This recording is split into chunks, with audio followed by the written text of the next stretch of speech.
Well, it was quite an experience that I went through about half an hour ago.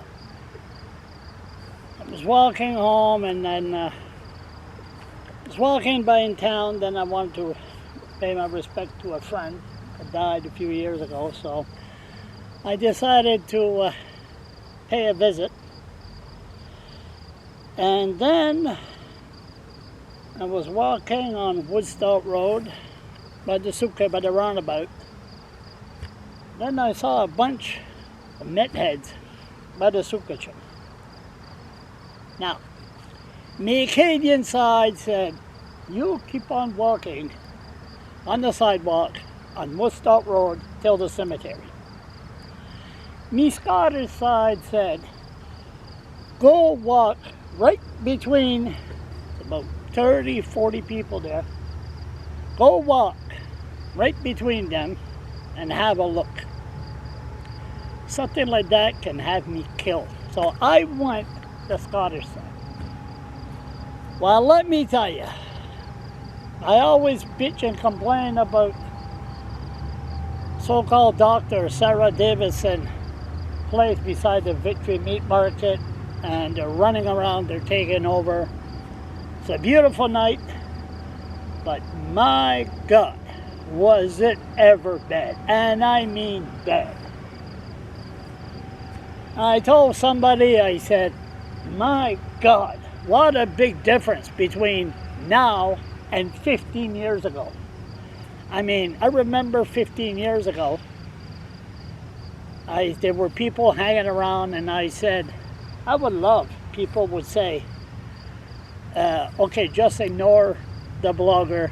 It's going to take pictures, people with their head down, and then, you know, show to the world that Fredericton, the capital, there's another side to it that people don't know about.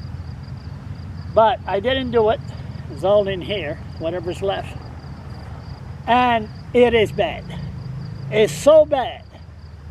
There's a lot of people going hungry. They cannot go at the soup kitchen. I would suggest that nobody goes at the soup kitchen because they could get seriously hurt. Somebody got beat up there a month ago. The city must, with Meals on Wheels, they must give some kind of budget that anyone that's going hungry, they will deliver, or you can go somewhere that the Meth heads don't hang around outside. Or I think the only way is to deliver, because they got to do something. A lot of people are going hungry because it's not a community soup kitchen anymore. If George Pierce was here, he'd be going nuts. Anyway, so I left that place, and I told, there was a native from St. Mary stopped the car. They told me they just kicked some Meth heads away from the old reserve. And I told her, I said, my God, this is terrible. This is terrible. She said, I know. So next thing you know, 2 cops arrive, ambulance and firemen. Well, we knew what that was.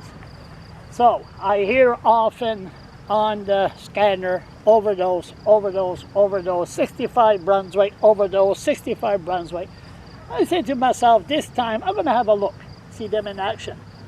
Which I had the camera on, see them just arrive, but then I saw it was an overdose, so I shut the camera off. And I said, I want to see them in action. Next thing you know, a woman arrived.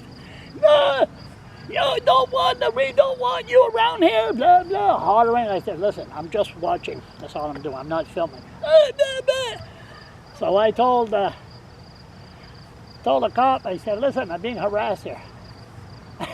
Cops didn't do nothing. I said, okay. And then the Meth heads, she saw that the cops wouldn't do nothing. Therefore, she's allowed to do anything she wants. I said to myself, it's not going to take long for me to, really do something here. If the police are allowing people to, at the end, the cop arrived and said, listen, you're too close to that man. You're a peace officer! Start screaming at the cop and blah, blah. So I look at the cop afterward. I said, boy, you're not a cop, you're a social worker. But it was an overdose. It was a beautiful female. Unfortunately, this view, and again, ambulance, another trauma case at the hospital, which could take another serious case, but it goes in the hospital, takes resources, and unfortunately that woman, beautiful woman, in a year from now, she'll look about 60 to 70, and that's sad. So, and my walk from the soup kitchen to here, a lot of tents beside the river. I even seen 3 or 4 tents, and guess what? Meth was fishing, so maybe they'll catch a fish from the St. John River and, you know, clean it and cook it. Nothing wrong with that. It's better than crystal meth. I don't know, what's worse, a fish from the St. John River or crystal meth? Anyway, bottom line of this long-winded conversation, you do meth, you are screwed. You're screwed for life.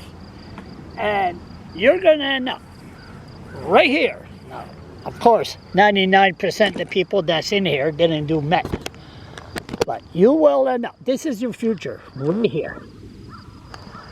And there's all many already here, or in the cemeteries around New Brunswick. Short life. They all end up at the same place at a very 30 years old or younger. So, say no to crystal meth.